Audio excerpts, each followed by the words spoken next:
Salutations once again to the Truth Core, whoever and wherever you may be on the planet.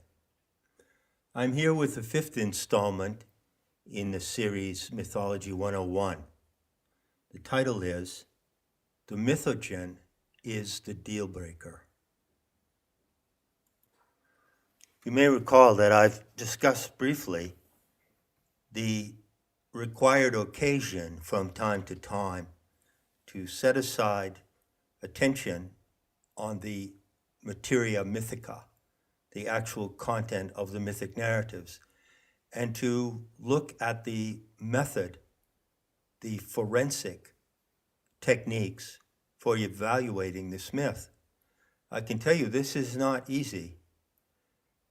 I have estimated over the years something like this. If you go to source materials, for instance, if you go to the Greek astronomer whose name is spelled Aratus, maybe Aratus, and you will find primary source materials. In fact, Aratus was not only an astronomer, but a mythographer. That means someone who writes myth. And so his book, called Phenomena, is a compilation of the stellar mythology of the constellations. So it contains not only astronomical data, but mythological or mythographical data as well.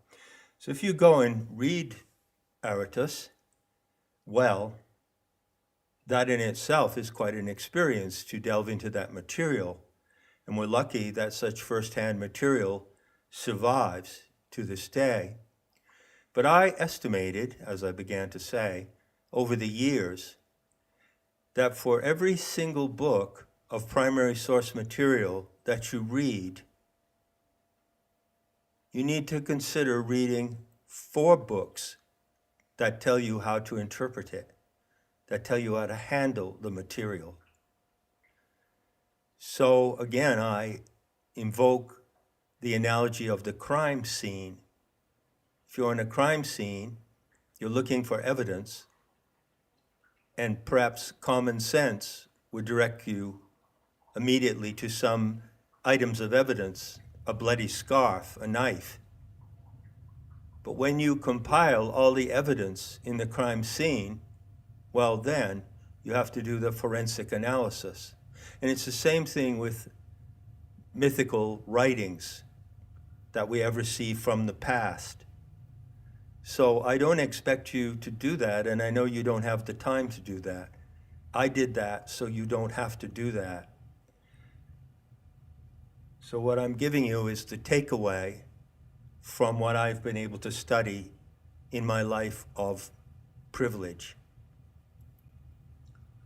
Now, as you know, as you're learning, the genre of comparative mythology has its jargon, like any other genre, be it golf or the CIA or the IMF.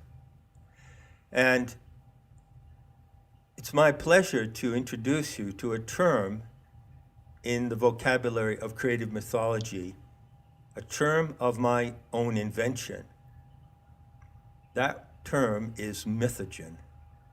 Now, immediately when you see the word Mythogen, it cues you to pathogen. Is a mythogen like a pathogen? Well, it can be. As a matter of fact, the human mind, the psyche, is infected with pathogens,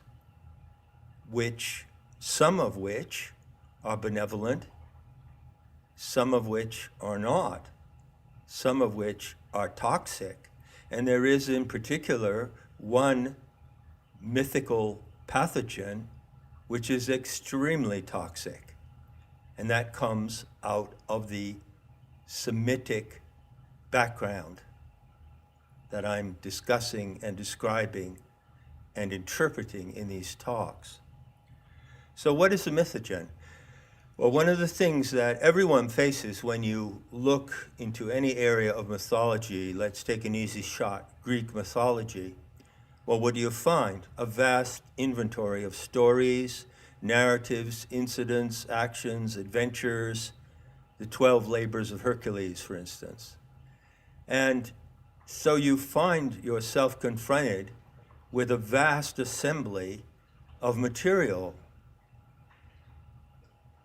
What you need is a tool that shows you how to select out of that material the most crucial information it contains. Now, exploration of mythology relies on asking the right questions. And in fact, I've been using the tool of the Mythogen all along. It's what enables me to ask the right questions so that I get to the core answers. So what is the Mythogen? It is that selection from the vast body of mythology of any race or culture that defines the identity of the people and their mission or purpose. It explains who the people are, and it defines their purpose in being here. So those two elements, mission and purpose, are the components of the Mythogen. So now when you go to any body of mythological material, you even take a small selection out of Greek myths, for instance, you can go to that material with this question. And does that material answer this question? In many cases, it will not. Let me just illustrate by two examples. Let's take first the Mayan origin story, which is contained in the Popol Vuh, or the Book of the People. By the way, I discovered a helpful site. You'll find it linked in the notes for Mythology 101, which gives you immediate access to the origin stories of many different cultures and races. So I'm looking at it right now. The origin story of the Maya peoples, compiled by Cynthia Stokes Brown. Now, what does it say about the origin of the human species? Well, hold on a minute. You're already savvy to that distinction. Does it say anything about the origin of the human species as a whole, or is it race specific? Does it only describe the origin of the Maya peoples who produced the myth? You see, by having that question up front, you're already on the positive side of the learning curve in mythology. So the Mythogen is a superb tool for forensic investigation of myth, and it is also the deal breaker. I'll get to that point at the conclusion of this talk. So here, in paraphrase, is what the Popol Vuh says. Bear with me, reading off the screen. The makers, that is the designers or creators in this narrative, tried to form a giver of respect, a creature who would nurture and provide. They made a body from mud, but it didn't look good. It talked at first, but then it crumbled and disintegrated into water. Then the heart of sky called on the wise ones, the diviners, the grandfather and grandmother spirits, to help decide how to form a person. The grandparents said it was well to take wooden carvings, human in looks and speech. So wooden humans came into being. They talked and multiplied, but there was nothing in their minds and hearts, no memory of their originators, their designers, no memory of heart of sky. Stop here for a moment. Heart of sky is the beautiful expression in Maya myth for the originator, the creator God, if you will, using Abrahamic language. And so the heart of sky wants to create a creature of respect. Respect to whom? Well, respect to its originator. And so the story goes on, and it takes a curious twist. The human beings created on the model of wooden carvings talked and multiplied. But then there came a great destruction. The wooden carvings were killed when the heart of sky devised a flood for them. It rained all day and night.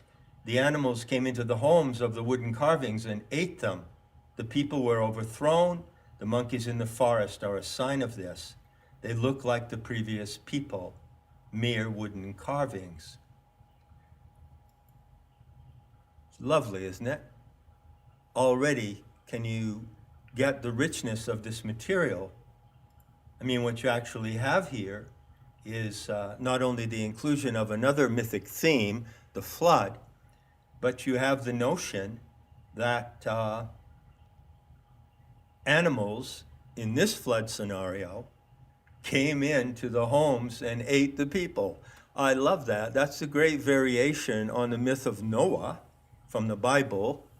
That is a sub-narrative in the Semitic myth. And in the myth of Noah, of course, Noah gathered pairs of all the animals in the ark, and they sailed away from the flood, and then they restarted the whole process of human civilization again after the flood. But in the Noahic myth, the animals are protected by Noah, the Manu, but I prefer the Maya myth that the animals ate the human beings who were, for some reason or other, misbehaving.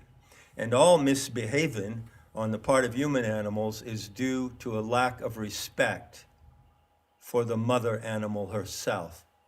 You can put it down to that in each and every case. Now, looking at this brief sketch of Maya creation story, if you apply the Mythogen, you apply it carefully, like a scalpel, well, you can peel apart the layers of the myth and you can ask a valid question. Always ask this question: is the origin story race-specific, or is it generic? Well, it would generally be assumed, and it is assumed, I think, by most mythologists, that these race-specific origin myths are intended to explain the origin of the entire human species. And so you could give this case the benefit of the doubt. But as a matter of fact, it really doesn't play out. The follow-up in the narrative in the Maya version is only about the Maya people, you see.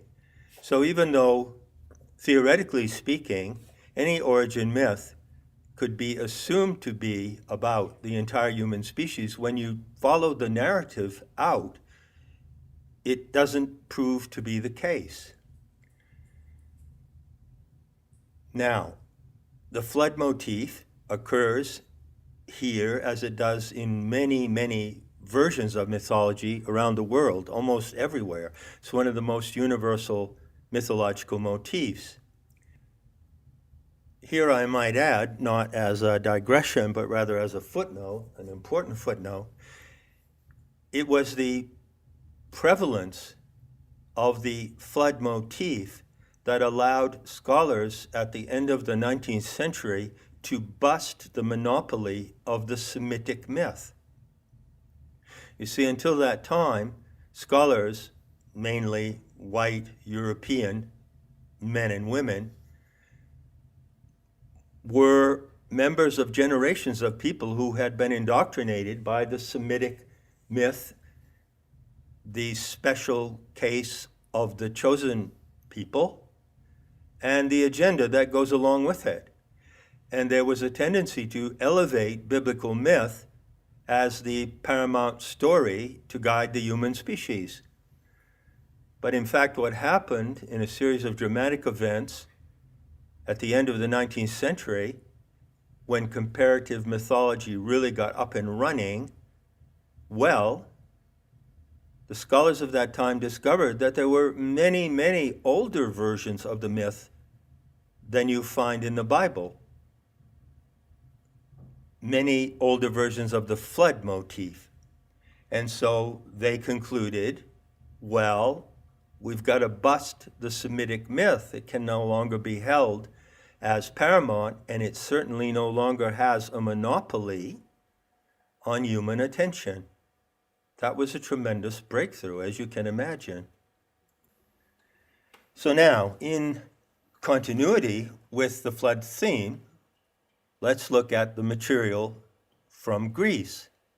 Now, actually, there are two primary creation myths, origin myths, coming out of the Greek culture. One of them concerns Dionysos, and it's a really fabulous story about Dionysos and the Titans.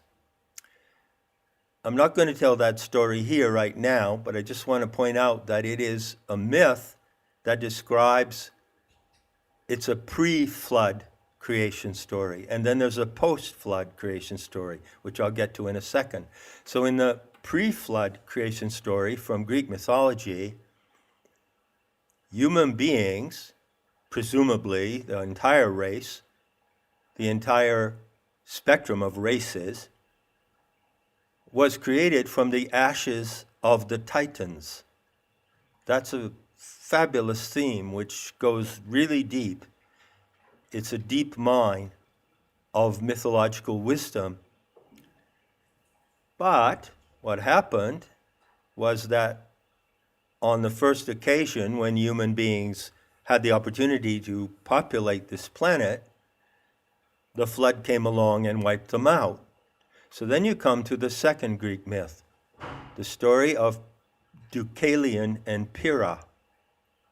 So they are said to be like the primal parents, but in fact they are the ancestors of the post-flood humanity. So they alone survived the flood. And when they came out of that traumatic event, that catastrophic event, they realized that they were the only two people who survived. And so they applied mantique, or divination. They listened to the counsel of the gods, and the gods told them what to do to bring back humanity. They told them to gather rocks and throw them over their shoulders. And wherever those rocks landed, people would spring up. Now, this is a beautiful metaphor because it suggests, doesn't it, that the post-flood myth of Deucalion and Pyrrha applies to all the races. So it's race generic. But once again, if you apply this forensic tool of the Mythogen, you find what's in the follow-up. How does the narrative deriving from the episode of Deucalion and Pyrrha develop? Well, it only tells the story of the Greek peoples. You see? It doesn't tell the story. It doesn't expand into a full spectrum narrative of the anthropos, the anthropine species in its entirety. So there again, the Greek myth here is race-specific. But you can see the hint of the race-generic element in it. It's there, but it's just not developed. Wherever they threw the stones, maybe they threw some of them outside of Greece, and they would have then sprung up as other races. So what do you find when you apply the forensic tool of the Mythogen to any myths that you may be investigating? Well, you find that in some cases there is no mythogen, or no discernible mythogen. For instance, take the example of Nordic myth in the Kalevala, the national epic of Finland. It describes a primal man, Ymir. Many origin myths begin in this way. For instance, in Persian myth, the name of the primal man is Gayomart. And in Semitic myth, the name of the primal man is Adam. But, as I noted, that designation is deceitful. But back to, say, the Kalevala, which is one of my top favorite books of mythology. It's a huge, complicated, magnificent, mysterious, baffling, and enticing tale of shamanism under the northern lights. So that myth says that the first man was Ymir, and then subsequently the earth was populated from the seed or prototype of the first man. But who was propagated? Is the Kalevala, which is race-specific to the Finnish people, also race-specific in its origin story? Well, it's really hard to tell because there's not enough material to evaluate. But you usually can rely on the default function. If there is not something specific in the mythogen, in the mythic narrative of origin, that tells you that it's about the spectrum of the human races, you can safely assume that it isn't. Consequently, what you find, if you go through the realms and inventories of world myth, Polynesian, Slavic, Incan, Maya, Aztec, you name it, you find that only a few of them have a coherent and detectable mythogen. For instance, today I would ask my Scandinavian friends, and in particular, the Finnish variety, well, do you find your identity and your purpose here defined in the Kalevala? I don't think you do.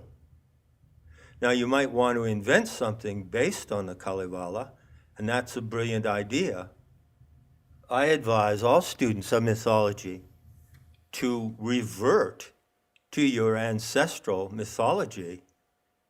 Learn it, know it by heart, then see if you find the mythogen in there. And if you don't, well, it's time for you to invent what's missing based on your ancestral wisdom that comes from your creation myth. And all of those creation myths of the different races of the anthropos can be framed in the vast paradigm of the Sophianic creation story, the fallen goddess scenario.